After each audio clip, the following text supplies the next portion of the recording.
कलयुग का ऐसा प्रभाव बढ़ रहा है कि यहां शुद्ध ज्ञानी मिलना, शुद्ध भक्त मिलना, शुद्ध पंडित मिलना, पंडिता समदर्शिना बड़ा कठिन हो रहा है। ऐसा नहीं कि नहीं है, पर बड़ा कठिन हो रहा है। पृथ्वी में इतना पाप बढ़ता जा रहा है कि भगवान शेष जी के लिए भार रूप हो रही है पृथ्वी।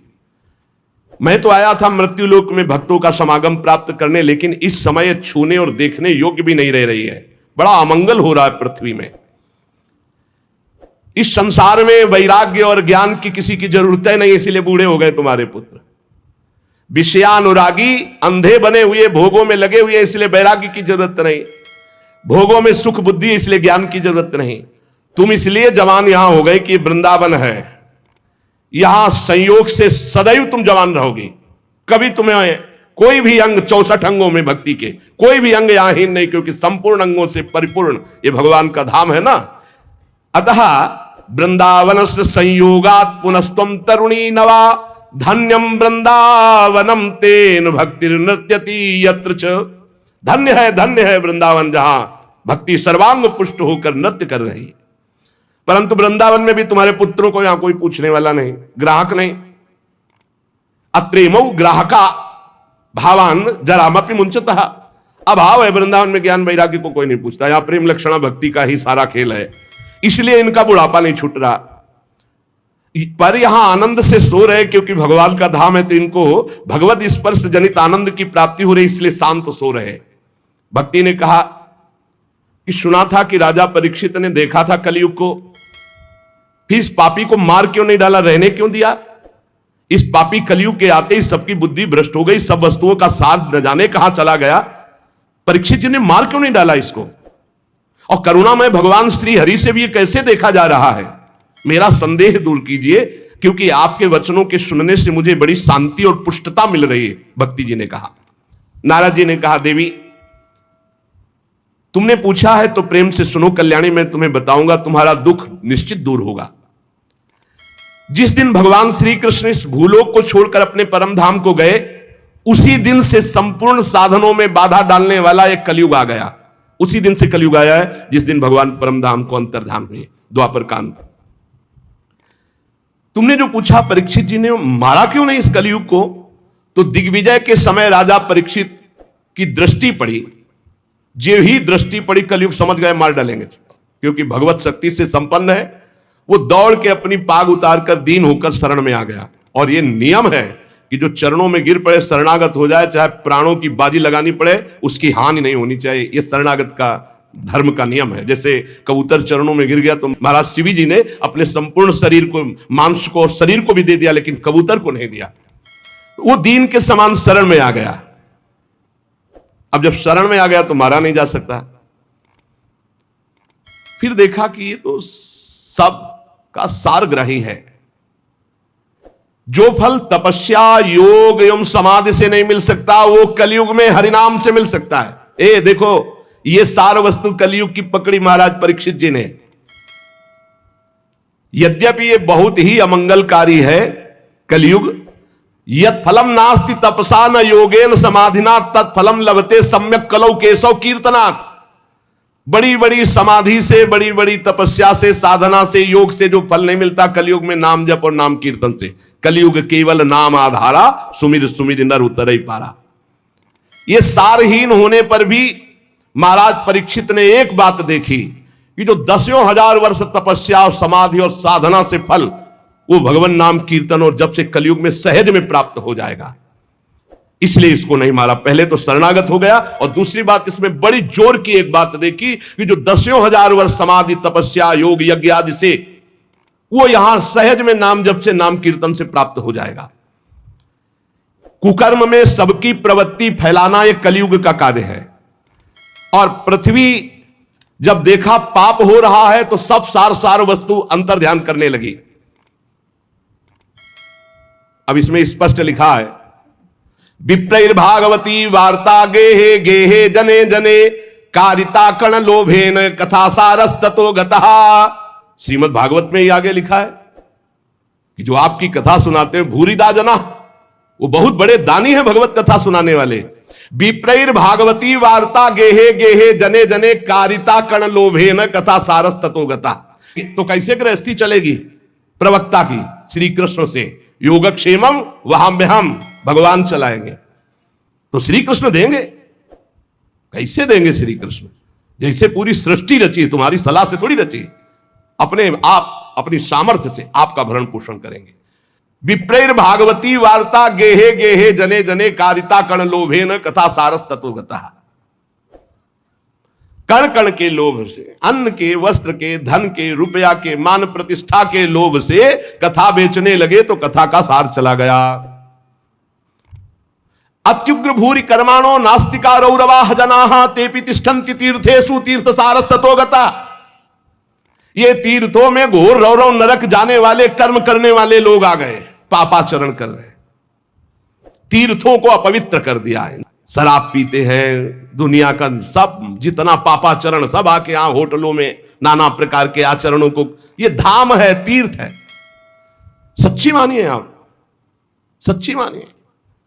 गंगा यमुना के पावन तटों पर नशा कर रहे हैं बैठ के, जहां भजन करना चाहिए नशा कर रहे हैं, जहां धाम में आकर रो रो कर प्रभु से क्षमा याचना मांगकर भजन करना चाहिए, मेरे पापों का प्रायश्चित हो जाए, वहां पाप कर रहे हैं। देवर्षि नारद जी कह रहे अत्युग्र भूरि कर्माणो, छोटे मोटे पाप नहीं, बड़े बड़े पाप कर रहे हैं। अत्युग्र भूरि कर्माणो नास्तिका रौरवाः जना, ये सब रौरव नरक जाने वाले अधिकारी लोग। तेपि तिष्ठन्ति तीर्थेषु तीर्थम सारस ततो गता, ये तीर्थों में वास करने लगे तो तीर्थ का महत्व जाने लगा, तीर्थ का सार जाने लगा। काम क्रोध महालोभो तृष्णा व्याकुल चेतसा तेपि तिष्ठन्ति तपसी तपः सारस ततो गता। ये तपस्वी का भेष बनाने वाले, काम क्रोधी लोभ मोह तृष्णा व्याकुल चित्त वाले, ये तपस्या का नाटक करने लगे, इसलिए तपस्या का ढोंग करने से तपस्या का सार चला गया। तो लोभ दंभ और पाखंड का आश्रय लेने से ये संत भेष का महत्व जा रहा है। देवर्षि नारद जी और भक्ति का संवाद हो रहा है। शास्त्र अभ्यास केवल किया जा रहा है, भगवत प्राप्ति के लिए नहीं, विकारों पर विजय प्राप्त करने के लिए नहीं, भगवत ध्यान के लिए नहीं। पंडितास्तु कलत्रेण रमन्ते महिषायु पुत्रस्योत्पादने दक्षा अदक्षा मुक्ति साधने। और न ही वैष्णवता कुत्र संप्रदाय पुरःसरा एवं प्रणेताम प्राप्तो वस्तु सारा स्थले स्थले। जो संप्रदायाचार्य द्वारा सिद्धांत वर्णन की हुई वैष्णवता है, कहीं कहीं किसी में देखी जाती नहीं, तो सब मनमानी आचरण, मनमानी आचरण। इसलिए वैष्णवता का सार लुप्त हो रहा है। कलयुग ने ऐसा पाए जान जगत, हरिवंश महाप्रभु, पाए जान जगत में सब जन कपटी कुटिल कलयुगी टंचु। पुंडरीकाक्ष भगवान सब कुछ देख रहे हैं, क्योंकि कलयुग का राज्य है, शासन है उन्हीं के द्वारा। इति तद्वचनम श्रुत्वा विस्मयम परमम गता भक्ति रुचे वचो भूया सूर्यताम तच्च शौनको। सूत जी कहते हैं, शौनक जी जब देवर्षि नारद के वचन सुने, भक्ति को बड़ा आश्चर्य हुआ। फिर उसने जो कहा सुनो, भक्ति ने कहा देवर्षि आप तो धन्य है, मेरा बड़ा सौभाग्य जो आपका समागम हुआ, क्योंकि साधु नाम दर्शनम लोके सर्वसिद्धि करम परम। भगवत प्रेमी महात्मा का दर्शन इस समस्त सिद्धियों को प्रदान करने वाला होता है। धन्योस्मि मद भाग्येन समागता। भक्ति कह रही है धन्य है मेरे भाग्य जो समागता, आपका दर्शन हुआ, आपसे संभाषण हुआ, आपका समागम मेरे अहो भाग्य धन्य। स्वयं भक्ति कह रही, सुरर्षे त्वम ही धन्योस्मि मद भाग्येन समागता साधु नाम दर्शनम लोके सर्व सिद्धि कर्म परम। आपका केवल एक बार उपदेश धारण करके कयाधु कुमार प्रहलाद ने भक्ति की ध्वजा फहरा दी, माया पर विजय प्राप्त कर ली। आपका उपदेश प्राप्त करके ध्रुव पद को प्राप्त कर लिया। आप सर्व मंगल में साक्षात श्री ब्रह्मा जी के पुत्र हैं। हे देवर्षि नारद जी, मैं आपको नमस्कार करती हूं। नारद जी ने कहा कि भक्ति तुम खेद में अपने को मत डालो, चिंता तो मत हो, भगवान श्री कृष्ण के चरण कमलों का चिंतन करो। भगवान की कृपा से सारे दुखों का नाश हो जाता है। दुख नाश का उपाय क्या? भगवान का चिंतन करो। जब दुख आपको घेरने लगे तो और गाढ़ चिंतन करो, दुख से बच जाओगे, वो दुख आप पर प्रभाव नहीं डाल पाएगा। जिन्होंने कौरवों के अत्याचार से द्रौपदी की रक्षा की, गोप सुंदरियों को स्नात किया, वो श्री कृष्ण कहीं चले थोड़ी गए हैं। फिर तुम तो भक्ति हो, श्री कृष्ण को प्राणों से भी अधिक प्यारी हो, चाहे जैसा पापी पति नीच हो। अहो वत्सुपतो गरियान यद जिभ्यागे वर्तते नाम तुभ्यम।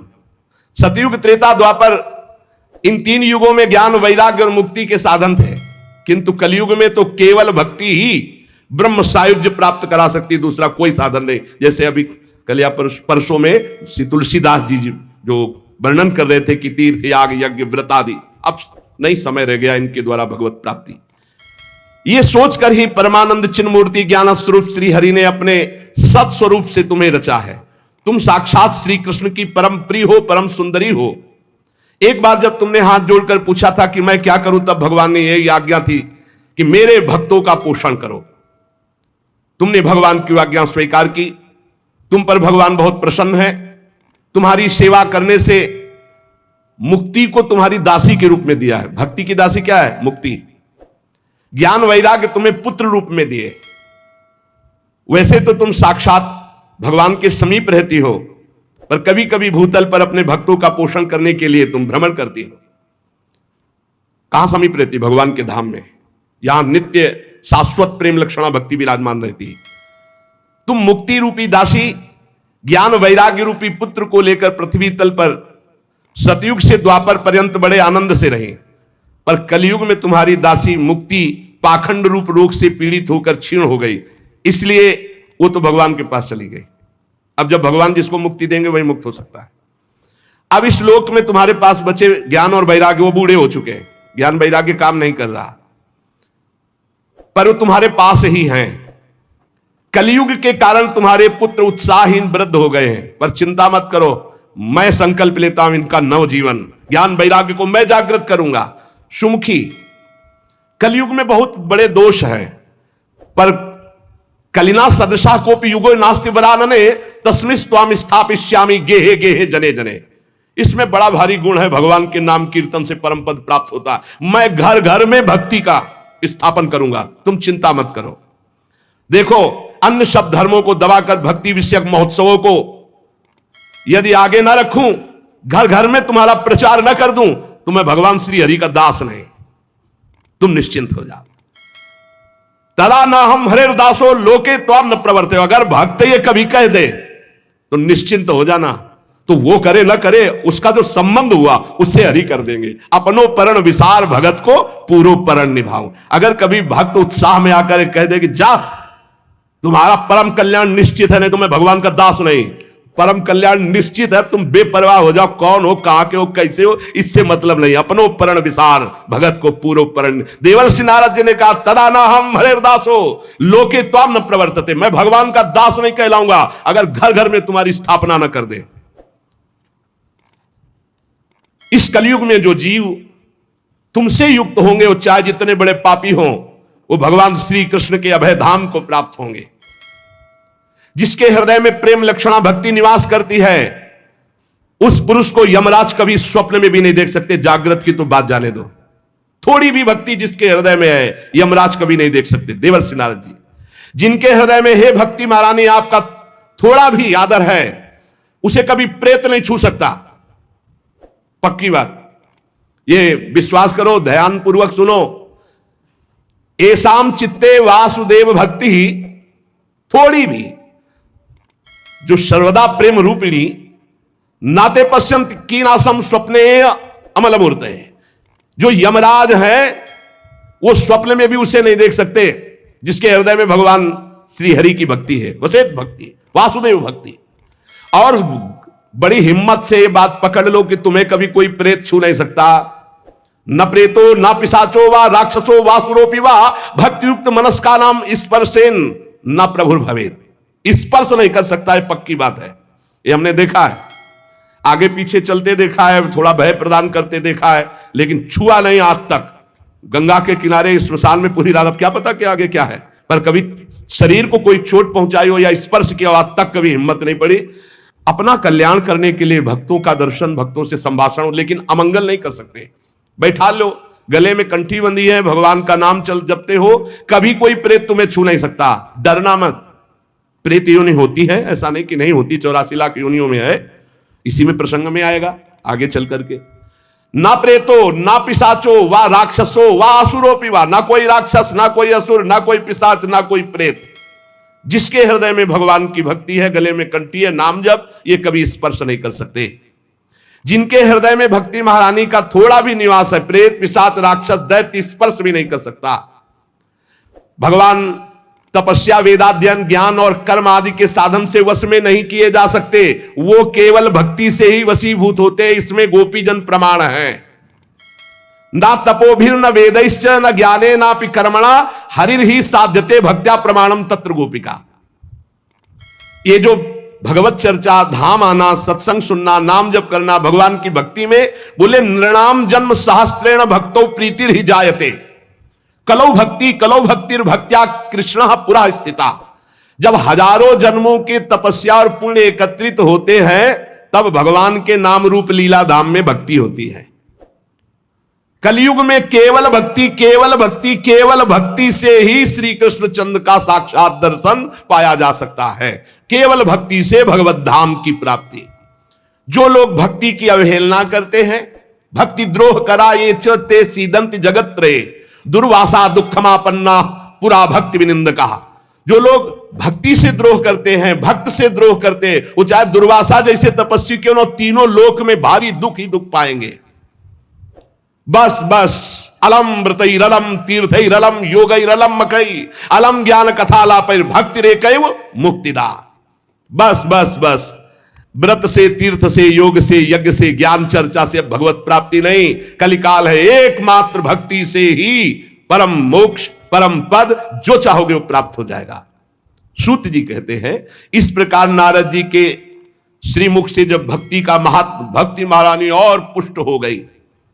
अहो नारद धन्योषि प्रीतिस्ते मयि निश्चला ना कदाचित विमुंचामि चित्ते स्थास्यामि सर्वदा। नारद जी आप धन्य हैं, आपकी मुझ में निश्चल प्रीति है, मैं सदा आपके हृदय में वास करती हूं, मैं कभी आपको छोड़कर एक क्षण भी नहीं जा सकती। साधु आप बड़े कृपालु हैं, आपने अपने क्षण भर की वार्ता से मेरे सारे दुख दूर किए, पर मेरे पुत्रों में चेतना नहीं आई, अभी तो वृद्ध ही है। आप कृपा करो मेरे पुत्र में भी चेतना आ जाए ज्ञान वैराग्य में। भक्ति के वचन सुनकर नारद जी को बड़ी करुणा आई और उन्होंने हाथ से ऐसे पकड़कर जगाने लगे कि भाई ज्ञान उठो, वैराग्य उठो। बहुत जोर लगाया लेकिन नहीं उठे। तब वेदांत सुनाया, वेदांत घोष, फिर गीता पाठ सुनाया, फिर वो कुछ जमाई लेते हुए उड़ा ऐसे, लेकिन जगे नहीं, ना गीता पाठ से ना वेदांत घोष से। नारद जी ने देखा कि जमाई ले रहे, थोड़ा नेत्र उठा रहे, बस फिर वैसे ही सो गए। उन्होंने सोचा क्या किया जाए, वेदांत से नहीं जग रहे, गीता से नहीं जग रहे, ज्ञान वैराग्य। बड़े दुर्बल, केश सफेद, अस्थि मात्र हुए रहे शरीरा, मतलब एकदम निस्तेज। नारद जी ने सोचा मुझे क्या करना चाहिए, कैसे इनकी वृद्धावस्था जाए, कैसे ये जगे ज्ञान वैराग्य।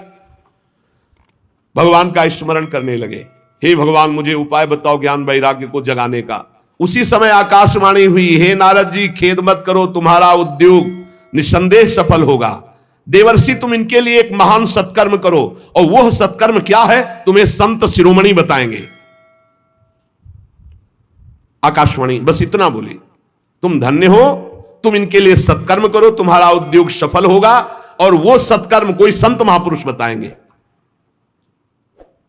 आकाशवाणी साफ साफ सुनाई दी थी। नारद जी को बड़ा विस्मय हुआ, वो कहने लगे कि आकाशवाणी भी हुई और कुछ आशय भी नहीं समझाया, कहा संत शिरोमणि कहेंगे, वो कहां है संत शिरोमणि, हम किसको खोजें। आकाशवाणी ने भी बात गुप्त ही कही, वो कौन सा साधन है, वो कौन से संत शिरोमणि है जो मुझे बताएंगे, वे संत कहां मिलेंगे। अब आकाशवाणी ने जो कहा मुझे करना चाहिए, खोज करना चाहिए संत शिरोमणियों की। शौनक जी तब ज्ञान वैराग्य दोनों को वहीं छोड़कर नारद मुनि वहां से चले और प्रत्येक तीर्थों में जा जाकर संतों से पूछते, उनकी बात संत जन सुनते। उन्होंने बताया कि असाध्य है रोग।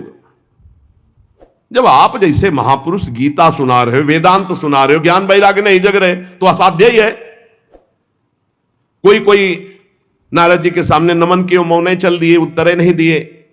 अब जहां जहां संतों में जाते तो संत जन यही कहते कि भाई सब संतों से बड़े तो नारद जी हैं। और जब नारद जी वेदध्वनि, वेदांत घोष और गीता पाठ बार बार सुनाया और ज्ञान वैराग्य नहीं जगाए जा सके, तो फिर और क्या हो सकता है। नारद जी तो स्वयं महाभागवत योगी राज हैं, दूसरे संत तो कैसे बताए। जब बहुत पूछा लेकिन सबने कहा दुस्साध्य है। नारद जी बहुत चिंतातुर हुए और बदरी वन में आए। ज्ञान वैराग्य को जगाने के लिए निश्चय किया कि मैं कठोर तपस्या करूंगा।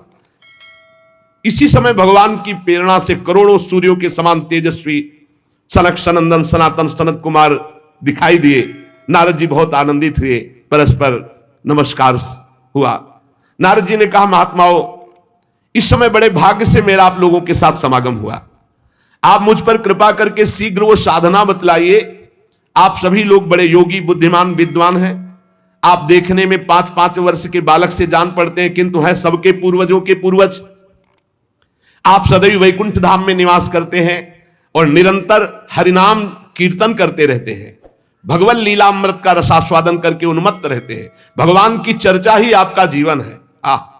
सदा वैकुंठ निलया हरि कीर्तन तत्पराः लीलामृत रसोन्मत्ता कथा मात्रैक जीवना। कथा ही आपका जीवन है और हरि कीर्तन अमृत का, लीलामृत का पान करके उन्मत्त बने रहते हैं। और हर समय हरि शरण में वही नित्यम येषां मुखे वचः अतः काल समादिष्टा जरायुष्मान न बाधते। हर समय आपके मुख से निकलता रहता है हरि शरणम हरि शरणम हरि शरणम। इस महामंत्र के कारण काल प्रेरित वृद्धावस्था आपको छू नहीं सकती। हरि शरणम, आपको कोई बाधा नहीं पहुंचा सकता। किसी भी लोक में आप कहीं भी जा सकते हैं। आपके भ्रूभंग मात्र टेढ़ी होने पर भगवान के द्वारपाल जय विजय तुरंत पृथ्वी लोक में गिर पड़े थे और आपकी ही कृपा से पुनः वैकुंठ लोक पहुंचे। धन्य हो गया मैं जो आज आपका दर्शन हुआ। मैं बहुत दीन हूं, आप लोग स्वभाव से दयालु हैं, इसलिए मुझ पर आपको अवश्य कृपा करनी चाहिए। बताइए, आकाशवाणी ने जो कहा वो कौन सा साधन है? मुझे क्या अनुष्ठान करना चाहिए? ज्ञान और वैराग्य किस प्रकार जागृत हो और भक्ति सुखी हो जाए, सब में भक्ति ज्ञान वैराग्य की प्रतिष्ठा हो, ऐसा कौन सा साधन है? सनक सनंदन सनातन सनत कुमार चारों ऋषियों में से बोले, देवर्षि आप चिंता मत करो, पहले तो प्रसन्न हो जाओ। उनके उद्धार का एक सरल उपाय पहले से विद्यमान है। नारद जी, धन्य है उसका जीवन जो परोपकारी जीवन है दूसरे के लिए। आप विरक्तों में शिरोमणि हैं, श्री कृष्ण दासों के शाश्वत पथ प्रदर्शक हैं, भक्ति योग के भास्कर हैं।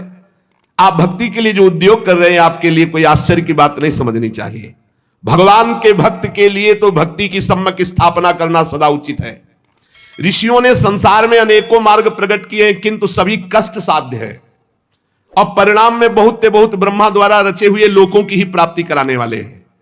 भगवान की प्राप्ति कराने वाला मार्ग तो बड़ा गुप्त है, उसका उपदेश करने वाला पुरुष भी बड़े भाग्य से प्राप्त होता है। आपको आकाशवाणी ने जिस सत्कर्म का संकेत किया है उसे हम बतलाते हैं। आप प्रसन्न और समाहित चित्त होकर सुनिए। नारद जी, द्रव्य यज्ञ, तपोयज्ञ, योग यज्ञ और स्वाध्याय रूपी ज्ञान यज्ञ, ये सब तो लोक लोकांतर की प्राप्ति कराने वाले हैं, महालोक, तपलोक, जनलोक, स्वर्गलोक आदि। लेकिन ये जो भगवत चर्चा रूपी महान सत्कर्म है, ये मोक्ष प्रदान करता है, प्रेम प्रदान करता है। भगवान की जो दिव्य चर्चाएं हैं, जिसे परमहंस श्री सुखदेव जी ने गान किया है, जब संपूर्ण भागवत की चर्चा ज्ञान और वैराग्य भक्ति को सुनाई जाए तो तत्काल इनको बल मिलेगा, इनका कष्ट चला जाएगा और ये आनंद से उन्मत्त होकर नृत्य करेंगे। सिंह की गर्जना सुनकर जैसे भेड़िए भाग जाते हैं, ऐसे भगवान की चर्चा सुनकर कलयुग के दोष नष्ट हो जाते हैं, कलयुग भयभीत होकर भाग जाता है। प्रेम रस प्रवाहित करने वाली भक्ति, ज्ञान और वैराग्य सबके हृदयों में जागृत हो जाएगी जो भगवान की चर्चा सुनेंगे। नारद जी ने कहा कि मैंने वेद वेदांत की ध्वनि की, गीता पाठ बार बार किया, फिर भी भक्ति ज्ञान वैराग्य तीनों नहीं जगे, तो महाराज श्रीमद् भागवत सुनाने से कैसे जग जाएंगे? क्योंकि कथा के प्रत्येक श्लोक, प्रत्येक पद में वेदों का ही तो सारांश है। आप लोग शरणागत वत्सल, आपका दर्शन कभी व्यर्थ नहीं जाता, इसलिए मेरा संदेह दूर कीजिए। शनकादि ने कहा, श्रीमद् भागवत की कथा वेद उपनिषदों का सार है, इसलिए उनसे अलग उनकी फल रूपा होने के कारण बड़ी उत्तम है। जिस प्रकार रस वृक्ष की जड़ से लेकर शाखा पर्यंत रहता है किंतु उसका स्वाद नहीं लिया जा सकता, वही जब अलग फल रूप में आता है तो उसका स्वाद लिया जाता है। जैसे दूध में घी रहता है किंतु उसका स्वाद नहीं लिया जाता, जब प्रक्रिया के द्वारा अलग किया जाता है तो उसका स्वाद अलग हो जाता है। जैसे गन्ने में शक्कर रहती है पर प्रक्रिया के द्वारा फिर उसका स्वाद अलग लिया जाता है। ऐसे ही वेद उपनिषद का सार फल रूप है जो भगवान श्री कृष्ण की चर्चा से युक्त श्रीमद् भागवत है। ये भगवान व्यास देव जी ने भक्ति ज्ञान और वैराग्य को प्रकाशित करने के लिए स्वयं रचा है। वेद वेदांत के पारगामी गीता की भी रचना करने वाले भगवान व्यास देव जी खिन्न होकर अज्ञान समुद्र में गोते खा रहे थे। तो आप याद करो, आपने ही तो 4 श्लोक में इसका उपदेश किया था। उसे सुनते ही उनकी सारी चिंता दूर हो गई थी। फिर इसमें आपको आश्चर्य क्यों हो रहा है? जो आप हमसे प्रश्न कर रहे हैं, आपको उन्हें शोक और दुख का विनाश करने वाले इस महामहिम भगवत चर्चा को सुनाना चाहिए।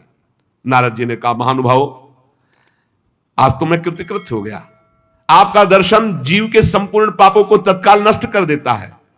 जो संसार दुख रूप दावानल से तपे हुए हैं, उन पर शीघ्र ही शांति की वर्षा हरि जब करते हैं तो आप जैसे महात्माओं का दर्शन हो जाता है। आप निरंतर भगवान शेष जी के सहस्त्र मुखों से गाए हुए भगवत कथा अमृत का पान करते रहते हैं। मैं प्रेम लक्षणा भक्ति का प्रकाश करने के उद्देश्य से आपकी शरण लेता हूं। जब अनेकों जन्मों के संचित पुण्य पुंज का उदय होता है तो मनुष्य को सत्संग मिलता है। भाग्योदयेन बहुजन्म समर्जितेन सत्संगमं च लभते पुरुषो यदा वै अज्ञान हेतु कृत मोह मदांधकार नाशम विधाय ही तदोदयते विवेका। अनेकों जन्मों के जब पुण्य एकत्रित होते तब सत्संग मिलता है, और जब सत्संग मिलता है तब अज्ञान जनित मोह मद रूप अंधकार का नाश होकर विवेक उदय होता है, और जब विवेक उदय होता है तो भगवान से प्रेम होता है। जब अविवेक होता है तो संसार से प्रेम होता है। नारद जी, अब मैं भक्ति ज्ञान और वैराग्य को स्थापित करने के लिए प्रयत्न करूंगा। परमहंस शिरोमणि श्री सुखदेव जी के कहे हुए भागवत शास्त्र की कथा द्वारा उज्जवल ज्ञान यज्ञ करूंगा। यह यज्ञ मुझे कहां करना चाहिए? आप इसके लिए कोई स्थान बतला दीजिए। आप लोग वेद के पारगामी विद्वान हैं, इसलिए मैं सुख शास्त्र की महिमा सुनना चाहता हूं। इसकी विधि क्या है? कितने दिनों में सुने? कृपा करके बताइए। जब नारद जी ने ऐसा कहा तो शनकादि बोले, आप बड़े विनीत हैं, क्योंकि सब जानते हुए आप पूछ रहे हैं, सर्वज्ञ हैं आप, पर आप पूछ रहे हैं इसलिए हम आपको ये बातें बता रहे हैं। इस समय हरिद्वार के पास आनंद नामक एक घाट है। बड़ा शांत है, एकांतिक है, ब्रह्म ऋषियों द्वारा सेवित है। देवता सिद्ध लोग वहां सेवन करते हैं। भांति भांति के वृक्ष और लताएं हैं, और वहां कोमल नवीन बालू बिछी हुई है। बड़ा सुरम्य एकांत प्रदेश है। हर समय गंगा जी की कलरव और सुगंध जो कमलों की है वो वायु लाती रहती है। हमें लगता है वहीं इस ज्ञान यज्ञ का आरंभ किया जाए, आनंद घाट में। कथा में अपूर्व रस आता है जब एकांत शांत भागवतिक स्थान हो। हमने देखा है कथा का प्रभाव, और आप देख लीजिएगा, एक बार केवल अनुष्ठान होने दीजिए और आपके सामने निर्बल जरा जीर्ण अवस्था में पड़े हुए ज्ञान वैराग्य यदि नृत्य न करने लगे तो कहना। भक्ति अपनी आंखों के सामने ही देखेगी, वो भी नृत्य करेगी, उनके पुत्र भी नृत्य करेंगे। कथा के शब्द पढ़ते ही ज्ञान और वैराग्य तरुण हो जाएंगे। नारद जी के साथ सनकादि तुरंत वहां से पहले कथा स्थान आनंद घाट गंगा जी के तट पर गए। यहां यमुना जी के पावन तट परम पावन महामहिम वृंदावन की भूमि में इससे बराबर वो हरिद्वार है, हरिघर है। ले, ये हरिघर है, वो द्वार है। द्वार से जिस समय तट पर पहुंचे तो सर्वत्र सिद्धों ने ये सूचना पहुंचा दी कि बहुत बड़ा ज्ञान यज्ञ होने वाला है। तो भगवान के रस के जो रसिक जन हैं, भक्त जन हैं, प्रेमी जन हैं, वो सब एकत्रित होने लगे। भृगु जी, वशिष्ठ जी, च्यवन जी, गौतम जी, मेधातिथि, देवल, देवरात, परशुराम, विश्वामित्र, साकल, मार्कंडे, दत्तात्रेय, पिप्पलाद, योगेश्वर, भगवान व्यास, पराशर, छायासुख, जाजल, जन्हू आदि बड़े बड़े मुनि अपने अपने शिष्यों के साथ परिकर के साथ वहां एकत्रित होने लगे। इसके सिवा मूर्तिमान होकर वेद, उपनिषद, मंत्र, तंत्र, 17 पुराण, 6 शास्त्र, ये सब वहां उपस्थित हुए, क्योंकि सनकादि आदि महापुरुषों के द्वारा भगवत चर्चा। गंगा आदि नदियां, पुष्कर आदि सरोवर, कुरुक्षेत्र आदि समस्त क्षेत्र, सारी दिशाओं के दंडक वन, हिमालय आदि के जितने भी ऋषि मुनि सब आकर के एकत्रित होने लगे। सिद्धों ने बात फैला दी, भगवान की अमोघ चर्चा होने वाली है हरिद्वार में आनंद घाट पर, और बड़े महापुरुषों के द्वारा, इसलिए सब कथा का आनंद लें। तब कथा सुनाने के लिए दीक्षित होकर श्री कृष्ण परायण सनकादि नारद जी के दिए हुए श्रेष्ठ आसन पर विराजमान हुए। सभी ऋषि मुनि देवताओं सबने उनकी वंदना की। श्रोताओं में वैष्णव, विरक्त, सन्यासी, ब्रह्मचारी ये आगे बैठे। सबके आगे देवर्षि नारद जी, एक और ऋषिगण, एक और देवतागण, एक और वेद उपनिषद, एक और तीर्थ और दूसरी ओर जन साधारण स्त्री पुरुष, ये सब ऐसे विभाग करके कथा सुनने के लिए विराजमान हुए। उस समय बड़ी जोर की पुष्प वर्षा हुई आकाश से, जय जयकार, नमस्कार और शंखों की ध्वनि होने लगी। फूलों की वर्षा, जो विमान पर चढ़कर देवता लोग सब ऋषियों के ऊपर कल्प वृक्ष के फूल बरसा रहे थे। सनकादि ऋषि महात्मा नारद को भगवत चर्चा का महात्म्य स्पष्ट करके सुनाने लगे। सनकादि ने कहा, हम आपको इसकी पहले महिमा सुनाते हैं। जो इसको श्रवण कर ले एक बार सही ढंग से, उसकी मुक्ति निश्चित हो जाएगी। कोई भी हो, एक बार पूरी सम्यक 18,000 श्लोक सुन ले तो निश्चित उसको भगवत प्राप्ति हो जाएगी। पहला ये श्रवण का फल है, तुम्हारी समझ में आवे ना आवे, एक बार आपने ध्यान से भगवत चर्चा सुनी सम्यक, तो इसका फल है कि अंततो गत्वा तुम्हारा कल्याण हो जाएगा। और कहीं ध्यान देकर सुना तो प्रेम लक्षणा भक्ति जागृत हो जाएगी, जो मोक्ष को भी लघु करने वाली है। इसलिए इस कथा का सावधान होकर के आस्वादन करना चाहिए। जो पूरी कथा सुन लेगा तो श्रवण मात्र से श्री हरि हृदय में आकर विराजमान हो जाएंगे, हरि जागृत हो जाएंगे। भय प्रकट कृपाला, अभी यहां 3 गुणों का पर्दा लगाकर आनंद ले रहे, सो रहे, फिर वो जग जाएंगे, पर्दा हट जाएगा और भय प्रकट कृपाला, तो हमें हृदय में ही साक्षात्कार हो जाएगा। यस्या श्रवण मात्रेण हरिश्चित्तम समाश्रयेत। इसमें 18,000 श्लोक, 12 स्कंद, श्री सुखदेव और राजा परीक्षित का संवाद। ये जीव तभी तक अज्ञानवश इस संसार चक्र में भटकता रहता है जब तक उसे भगवान की चर्चा सुनने को नहीं मिलती। जहां भगवान की चर्चा सुनने को मिली, मोह का नाश हुआ और भगवान की तरफ दौड़ पड़ता है। श्री सनकादि इस महामहिम भगवत शास्त्र की महिमा का वर्णन करते हैं। सुश्रेष्ठ चर्चा आगे। श्री राधा वल्लभ लाल की जय।